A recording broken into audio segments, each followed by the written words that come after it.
नमस्कार स्टूडेंट्स, स्वागत है आप सभी का मेरे YouTube चैनल इकोनॉमिक्स निधि में। आज इस वीडियो में हम जो ट्रेड साइकिल करने जा रहे हैं वो है सैमुअल्सन की ट्रेड साइकिल। इससे पहले हम दो ट्रेड साइकिल के मॉडल देख चुके हैं, हॉटरे की और हायेक की। देखिए चले आज सैमुअल्सन की ट्रेड साइकिल देखते हैं कि इन्होंने क्या रीजंस बताए ट्रेड साइकिल उत्पन्न होने के। देखिए इन्होंने अपने मॉडल में तीन चीजें इंट्रोड्यूस कराई। पहली बात तो इन्होंने बोला कि जो अर्थव्यवस्था है वो होती है प्रवृत्तिहीन। कैसी होती है? प्रवृत्तिहीन। नेक्स्ट उन्होंने बोला, इन्होंने जो वेरिएबल शामिल किया है वो है प्रेरित निवेश। इन्होंने बोला एक इंड्यूस इन्वेस्टमेंट होता है जो गुणक की वजह से होता है।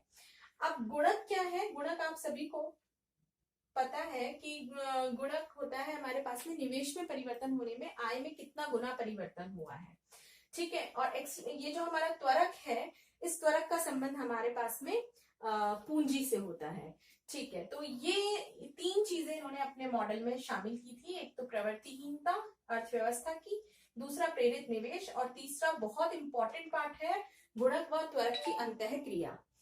गुणक और त्वरक की अंतःक्रिया के फलस्वरूप इन्होंने मेन रीजन जो बताया ट्रेड साइकिल का, वो बताया था इन दोनों की अंतःक्रिया। तो ये इन्होंने अपने मॉडल में शामिल किया। अब देखिए आगे हम देखते हैं कि किस तरीके से क्या प्रोसेस बताया, किस तरीके से सारी जो ट्रेड साइकिल है वो किस तरह से उत्पन्न होगी, आगे चलेगी। समृद्धि का काल आएगा, मंदी का काल आएगा। चलिए देखते हैं आगे। चलिए देखते हैं। इन्होंने प्रवृत्तिहीन अर्थव्यवस्था बोली थी। इसका मतलब ये है कि इन्होंने जो सैमुअल्सन है उन्होंने ये बोला है कि जो अर्थव्यवस्था है उसके अंदर गुणक और त्वरक का मान जो है वो स्थिर रहता है, यानी अल्फा और बीटा। यहाँ से आप देख रहे हैं कि जो अल्फा है वो गुणक को व्यक्त कर रहा है और जो बीटा है वो त्वरक को डिनोट कर रहा है। तो इन्होंने बताया था कि गुणक और त्वरक के मूल्य यहाँ पर स्थिर बताए थे। इसीलिए इन्होंने क्या बोला कि अर्थव्यवस्था एक प्रवृत्तिहीन अर्थव्यवस्था हो चुकी है। अच्छा, दूसरा इन्होंने प्रवृत्तिहीन इसलिए भी बोला था क्योंकि इन्होंने जिन चक्रों की व्याख्या करी थी वो एक स्थिर अर्थव्यवस्था के आसपास ही घूम रहे हैं। जितने भी चक्र इन्होंने बताया, अभी हम आगे देखेंगे कि इन्होंने 5 प्रकार के चक्रों का वर्णन किया है। तो उनको सारे चक्र जो है वो प्रवृत्तिहीन अर्थव्यवस्था की ओर ही संकेत दे रहे हैं। तो इसीलिए इसको प्रवृत्तिहीन अर्थव्यवस्था बोला जाता है, ठीक है। अब बात करते हैं नेक्स्ट, जो गुणक और त्वरक इन्होंने शामिल किया। इन्होंने बोला गुणक और त्वरक दोनों मिलकर अर्थव्यवस्था में ट्रेड साइकिल उत्पन्न करते हैं। ये जो ट्रेड साइकिल है ये हमारे पास में गुणक और त्वरक दोनों की अंतःक्रिया के फलस्वरूप आ रहा है। तो देख लेते हैं गुणक और त्वरक कैसे जो है वो ट्रेड साइकिल को लेकर आ रहे हैं। देखिए यदि हमारे पास में त्वरक का मान ज्यादा होता है गुणक की तुलना में, जब भी त्वरक ज्यादा होगा गुणक की तुलना में, तो हमारे पास जो चक्र आएगा वो आएगा विस्फोटात्मक। जब भी, ये याद रखिएगा, जब भी त्वरक का मूल्य अधिक होता है तो विस्फोटात्मक चक्र होता है।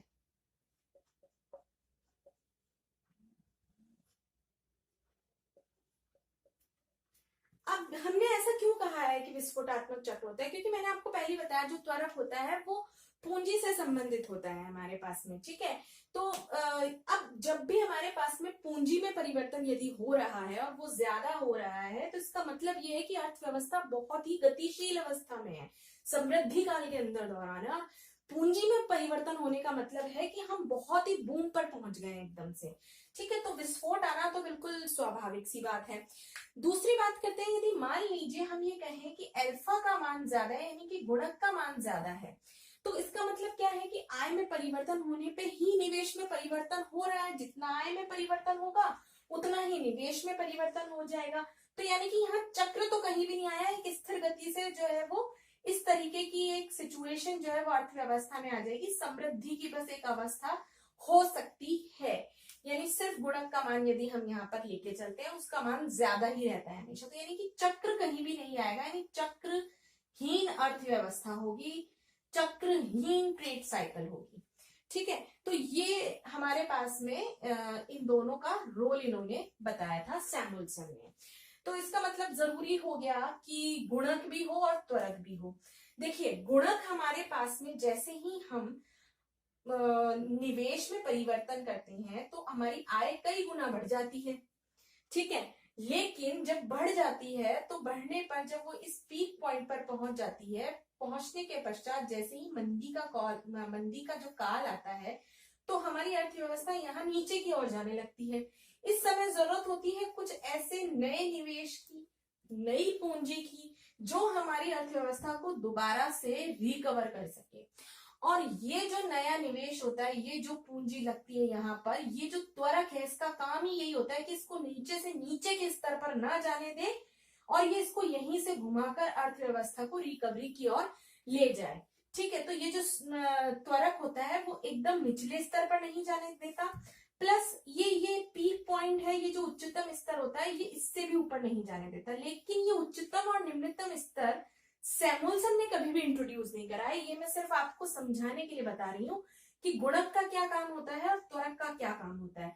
तो इन्होंने बोला कि गुणक जो है वो अर्थव्यवस्था को गति जरूर देती है, लेकिन जो चक्रीय उतार चढ़ाव है वो त्वरक की वजह से आते हैं। और डेफिनेटली जब तक पूंजी का योगदान नहीं होगा, विस्फोट हमारे पास में नहीं आएगा। और जब तक विस्फोट नहीं होगा, ये जो साइकिल्स हैं, कभी अप जाना है, कभी नीचे जाना है, कभी ऊपर जाना है, समृद्धि मंदी, ये सिचुएशन हमारे पास में अर्थव्यवस्था में कभी भी नहीं आएगी। तो चक्रीय उतार चढ़ाव में दोनों का रोल इंपॉर्टेंट है। जहां एक और इसके मान से विस्फोटात्मक चक्र उत्पन्न होते हैं, वहां इसके अधिक मान से चक्रहीन पथ उत्पन्न होते हैं। तो ये हमारे पास में इसके अंदर इन्होंने सैमुअल्सन ने बेसिकली जोड़ दिया था अपनी ट्रेड साइकिल में। अब देख लेते हैं इन्होंने 5 प्रकार के चक्रीय उतार चढ़ाव बताए। वो 5 प्रकार के चक्रीय उतार चढ़ाव आखिरकार है क्या? तो ये वो 5 प्रकार हैं जो सैमुअल्सन ने बताया था। सबसे पहले उन्होंने बताया था साइकिल लेस पाथ होता है, चक्रहीन पथ है। इसके अंदर कोई भी चक्र हमारे पास में नहीं है। और ये वो पाथ है जिसके अंदर हमने आपको बताया था चक्रहीन पथ तब होगा। मैंने आपको अभी इससे पहले ही जस्ट बताया है मैंने कि चक्रहीन पथ तब होता है जब हमारे पास में गुणक का मान ज्यादा होता है त्वरक से। तो ये वही वाली सिचुएशन है हमारे पास में। फाइन।